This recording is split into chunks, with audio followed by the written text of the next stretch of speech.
I'm going to read a quote from this guy. I had just bought one of his books in the past week. His name is Norman Finkelstein.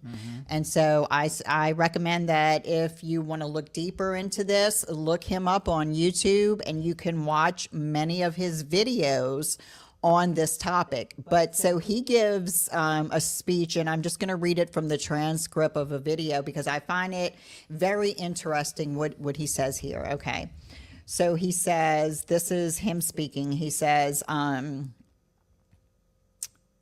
okay, the question is, how do you understand what happened on October 7th? And that's what I'm going to try to do this afternoon, to try to make sense of what happened on October 7th. So let me begin. Sorry, go ahead. I don't know why that came. Okay. Go ahead. So let me begin with a. Sorry. Technical difficulties. Sorry. Trying to get it queued up for you after that. Okay. Please start again. Start again. I'm sorry. I'm not going to go all the way back, but here we go. Okay. I'm muting. Sorry. All right. Mute it. All right. All Here we right. go. The question is, how do you understand what happened on October 7th? And and that's what I'm going to try to do this after. And you still got the volume. I'm trying to read this. It's muted on here and it's not over here. Hey, this is real. This is raw. This isn't recorded. This is live. And she sent me a bunch of clips with Instagram.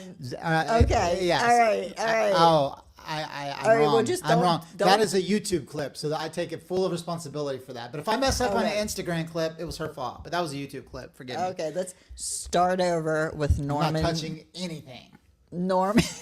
Okay, Go ahead. Go ahead. All right. Here we go. Let me Oh, praise God. Start again. Please. Thank you, Jesus. All right.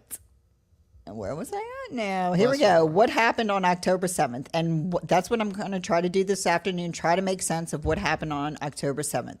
So let me begin with a hypothetical. Imagine the following situation. There's this African American and 40 others. They go together on a murderous rampage.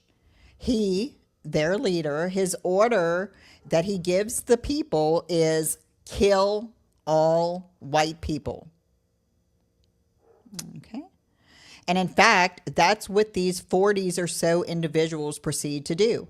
They go from house to house and kill everybody. They hack women to death. They behead children.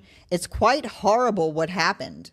And to any reasonable, sane person, if I were to ask the question, would you condemn this murderous rampage led by an individual who gives the homicidal order to kill all the white people? The rhetorical answer would be, of course. That's a no-brainer. But then, what if you start mentioning some of the other facts? What if you mention that all 40 of those individuals were slaves? Wow. What if you mention that they were born into slavery? They languished the whole of their lives in slavery, and they were fated to die as slaves.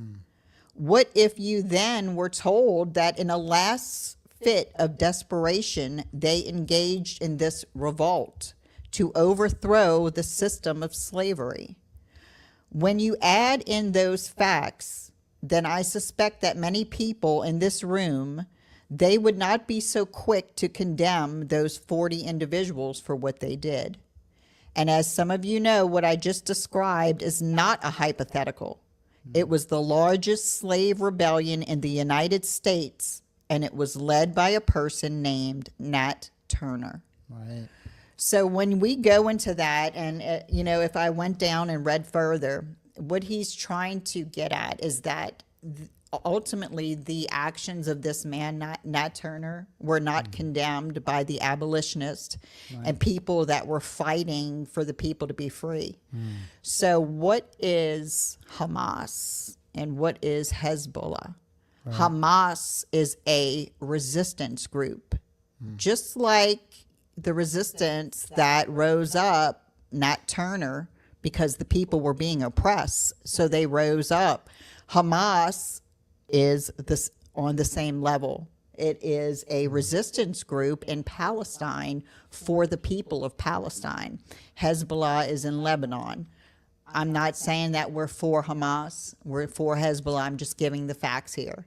So that's interesting, that correlation there between Nat Turner and Absolutely. Hamas. So the people of Palestine have been enslaved for years and years and years. So this October 7th, it didn't start something on October 7th. It's been going on since before 1948.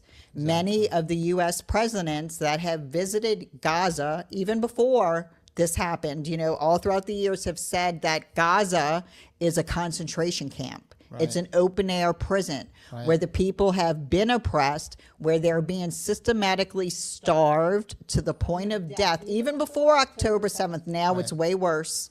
They're being pushed out of their lands. Their homes are being taken, and it's really deep and it's unfair. And so Hamas came about because the people have lived in oppression for so long. So what's that saying? You can only, you know, don't corner a rat, right? So when somebody is caged and oppressed for so long, and they're being starved, or they're in one form of slavery or not, you know, the people are going to rise up and rebel.